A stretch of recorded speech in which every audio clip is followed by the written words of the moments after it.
Launch Mobitrix LockAway and choose Unlock Screen Passcode. Click Start and click Download.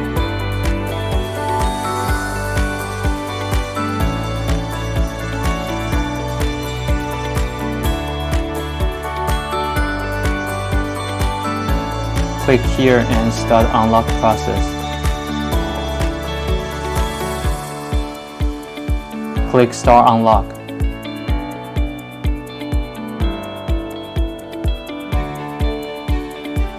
You should wait about 10 to 20 minutes.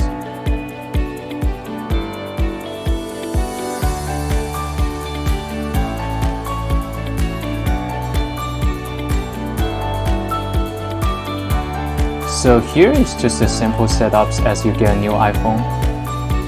You can insert a new screen passcode now.